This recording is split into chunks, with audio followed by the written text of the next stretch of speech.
Alors, toujours en ayant cette forme sélectionnée, qu'est-ce qu'on peut faire de plus?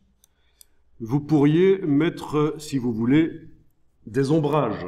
Je ne l'ai pas fait ici, c'est juste un dégradé, mais vous pourriez mettre des ombrages. Déjà, on va peut-être changer le dégradé de fond. On a deux fonds, en fait, sur cette forme, ce qui est assez particulier.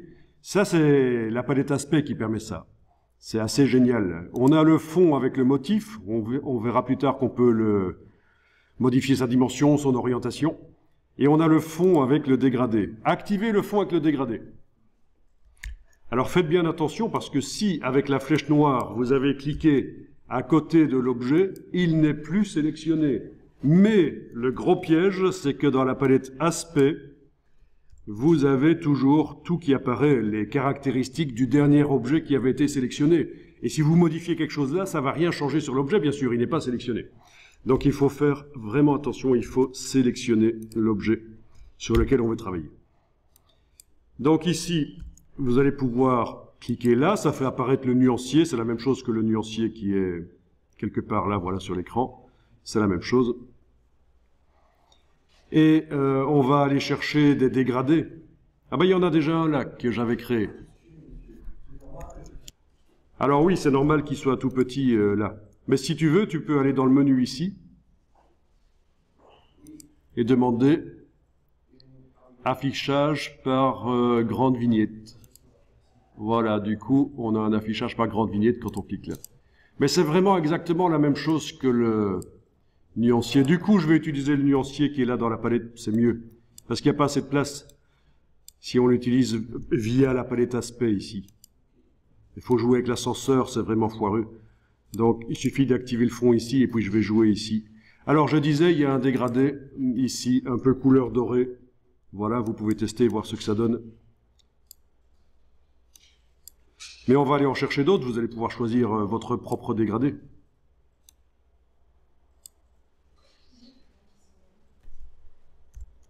Alors, menu en bas à gauche de la palette nuancier, dégradé, bois.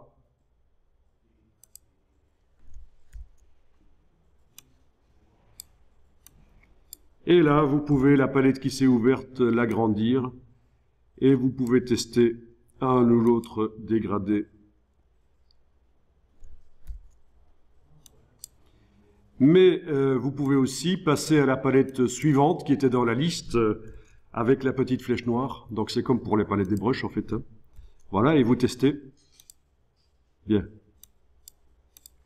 Alors.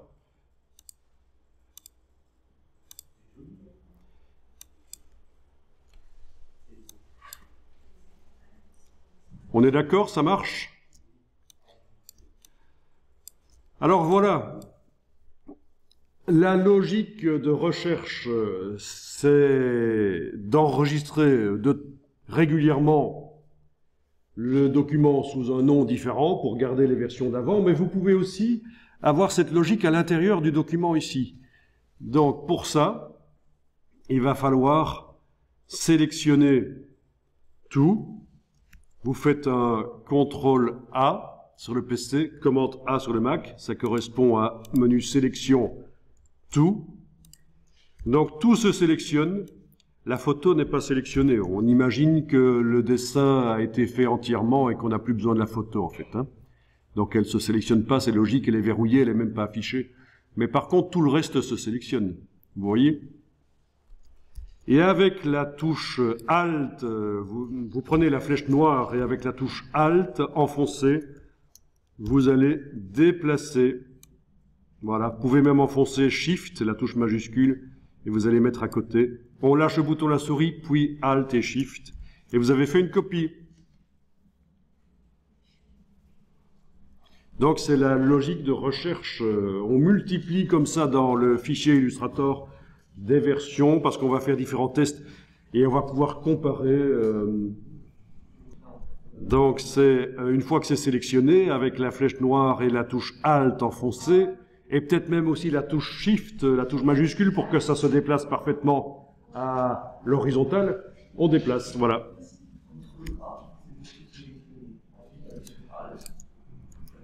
Donc voilà, l'idée c'est de faire une version différente à droite. Mais avant ça, on va peut-être zoomer en arrière, Alt roulette, parce que vous avez la page ici A4, et il faut bien comprendre que dans Illustrator, ce n'est qu'une référence visuelle. La page, on peut modifier sa dimension, ça n'a pas d'importance, parce que généralement on utilise ce qu'on fait dans Illustrator, on l'utilise ailleurs, dans InDesign pour finaliser, c'est un logiciel de mise en page, ou dans un autre document Illustrator. Et donc on va surtout pas, une fois que on n'a plus la place, on va surtout pas essayer de réduire les éléments. Parce que quand on réduit, parfois les contours, eux ne se réduisent pas et ça devient des gros pâtés. Les dessins qu'on fait, ça devient moche.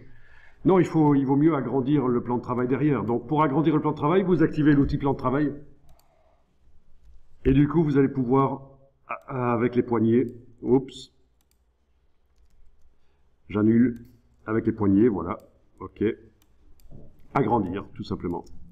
Ici, j'utilise de temps en temps la barre d'espacement sur le clavier pour bouger l'image sur la fenêtre. Ça, c'est les petits rappels pour la navigation. Alt roulette pour zoomer en avant, en arrière.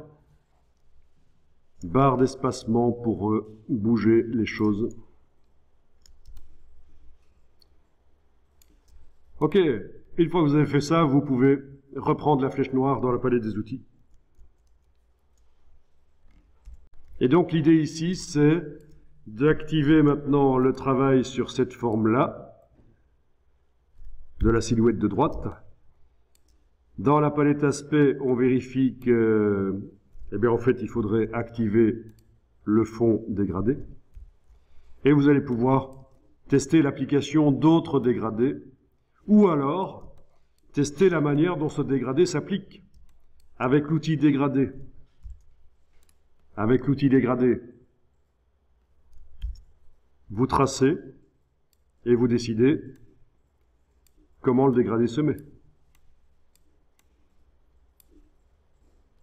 Voilà, donc on a même pas deux dégradés différents sur les deux modèles, on a le même dégradé mais appliqué différemment. Et ça fait partie des recherches qui peuvent être faites.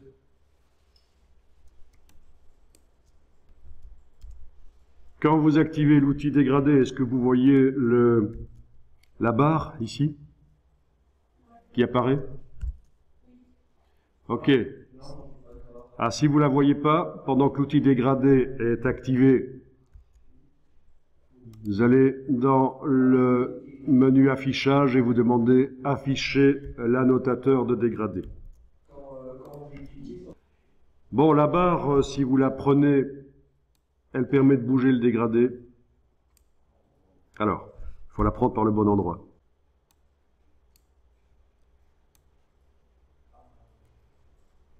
Voilà. Alors, vous la prenez par l'extrémité, par exemple. Et donc là, c'est une autre manière d'appliquer le dégradé et de faire des tests.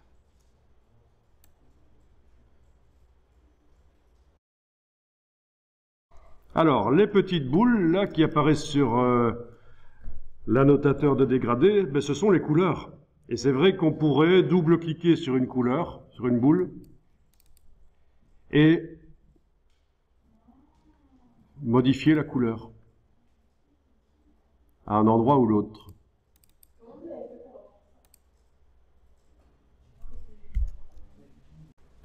Mais en fait, ces petites boules, ça correspond à ce qu'on trouve dans la palette dégradée. Menu fenêtre, dégradé de couleur. Menu fenêtre, dégradé de couleur. Là, voilà. Donc, vous retrouvez, pour l'objet qui est actuellement sélectionné, oui, vous retrouvez les petites boules et on peut en prendre une, la jeter en la bougeant loin de la ligne. On peut en remettre une en s'approchant sous la ligne et en cliquant. On peut la bouger comme ça. Donc c'est la création des dégradés, quoi. Et ça modifie directement sur l'objet derrière. En principe, oui, ça modifie directement sur l'objet derrière. Bien. Alors la palette dégradée, elle s'agrandit. Si vous mettez la petite case Si vous mettez le pointeur sur le bas à droite, en fait, vous cliquez glisser, ça peut s'agrandir. C'est peut-être un peu plus sympa pour faire les dégradés, d'avoir une grande palette comme ça.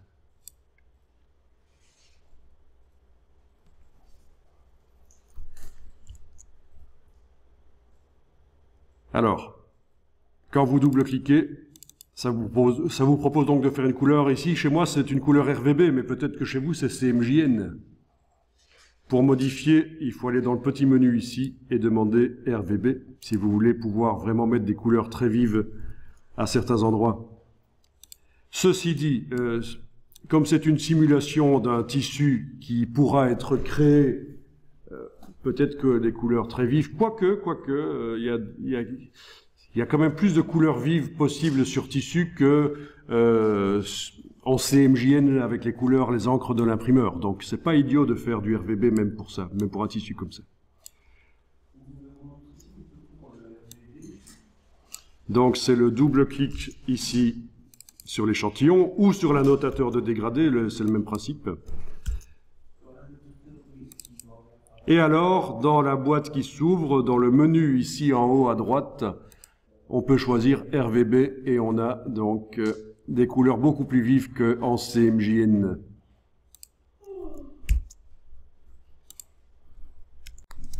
Voilà, donc modifier les couleurs du dégradé. Vous avez choisi un dégradé, finalement vous avez choisi son orientation. L'orientation est bonne, mais peut-être que vous voulez tester d'autres couleurs, donc n'hésitez pas à englober cette fois-ci, parce qu'on a plusieurs éléments sur le calque, plusieurs éléments qui sont sélectionnables, donc on peut plus faire un CTRL A. Avec la flèche noire ici, je vais englober la silhouette pour la sélectionner.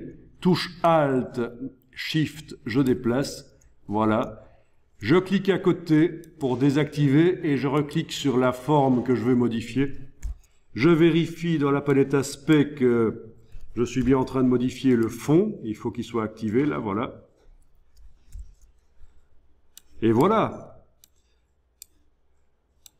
Même sans avoir l'outil dégradé activé dans la palette des outils, la palette dégradé, menu fenêtre dégradé, me permet d'aller modifier les choses.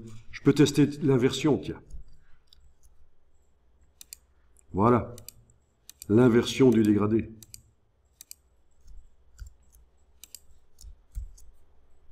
Je peux tester le changement de couleur, etc. Je peux tester l'ajout d'une couleur. Et puis je double-clique, parce que quand on ajoute une couleur, elle prend une couleur. C'est une couleur qui ne change pas le dégradé. Elle prend une couleur moyenne entre les choses, voilà. Mais après, on peut modifier.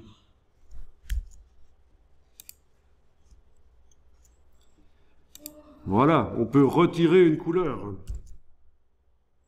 en prenant la boule, voilà. Et donc, vous faites des tests comme ça. Ça, c'est bien, de pouvoir multiplier les tests. Et là, on n'a encore touché qu'au dégradé, mais le motif peut être modifié aussi.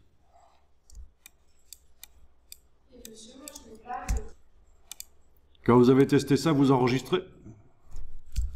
Je vais l'enregistrer sous le numéro 6.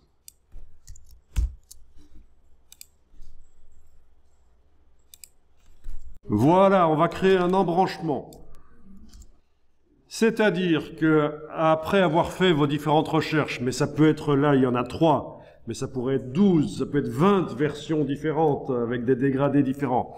Vous choisissez quelle est la version que vous allez continuer à travailler. Et vous allez la dupliquer. Alors là, pour que ce soit plus clair, je vais la dupliquer vers le bas. Imaginons que c'est la version ici de droite qui finalement m'intéresse. Je sélectionne tout avec la flèche noire, j'englobe. Et puis, avec la touche Alt, je déplace vers le bas. Voilà la copie.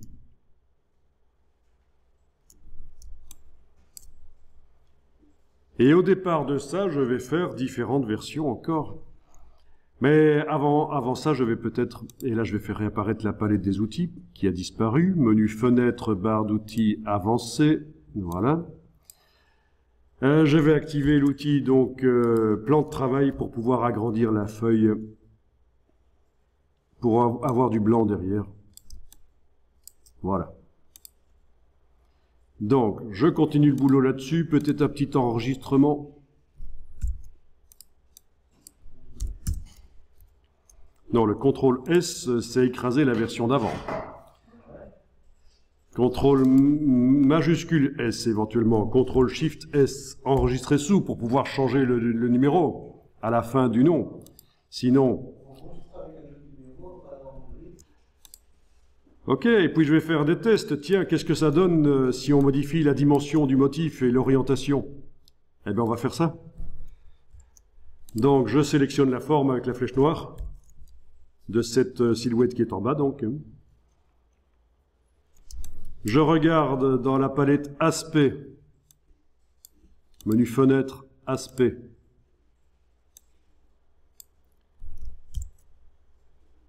J'active le fond qui concerne cette fois-ci le motif.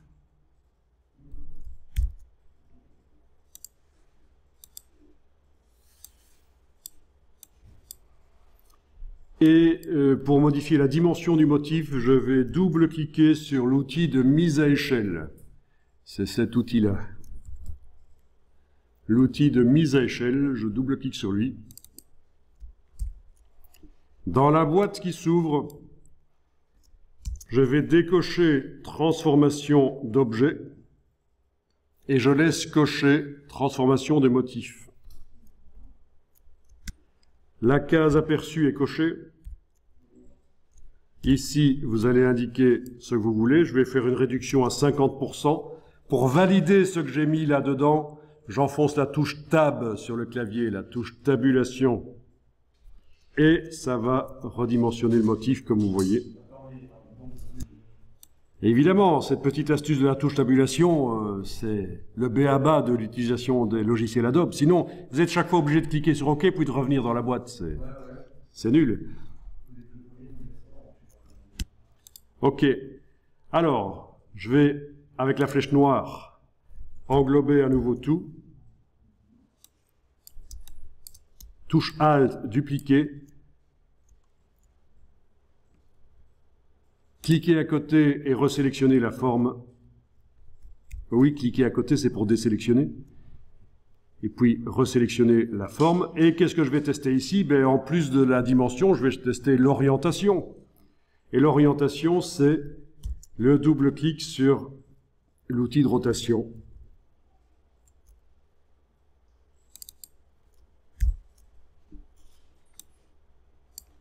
Même chose, je décoche transformation d'objet, sinon la forme va tourner. C'est juste le motif à l'intérieur de la forme que je veux tourner.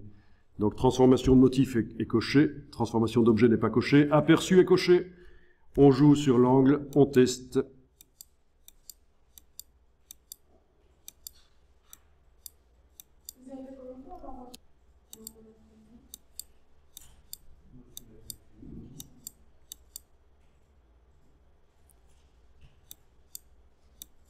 Voilà, à tester. Éventuellement, je reviens dans l'outil mise à échelle, je modifie ça.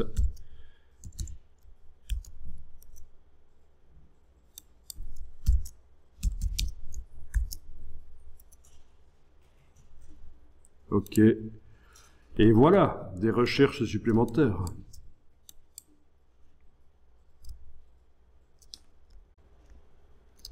Voilà, donc faut pas hésiter. Les logiciels, surtout si vous les maîtrisez bien, vous pouvez vraiment faire plein de versions et des tests. C'est vraiment la force des logiciels, c'est de multiplier les versions. Là, je refais ça. Vous n'êtes pas obligé de le faire, ceci. Hein. Je continue juste ici. J'ai dupliqué, je clique à côté, je reclique sur la forme. Dans la palette aspect, je vais activer le travail sur le dégradé et aller remodifier le dégradé d'une manière ou d'une autre par la palette dégradé par exemple. Par la palette dégradé, menu fenêtre, dégradé de couleur. Voilà.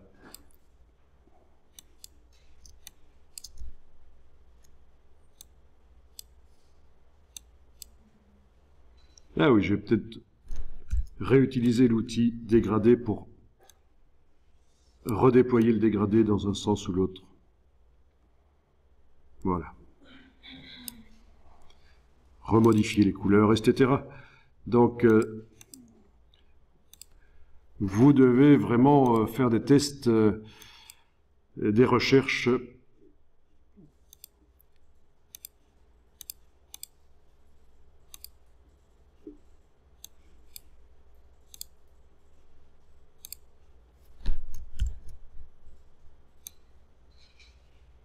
D'accord? Assez génial ça quand même, tout ce qu'on peut faire.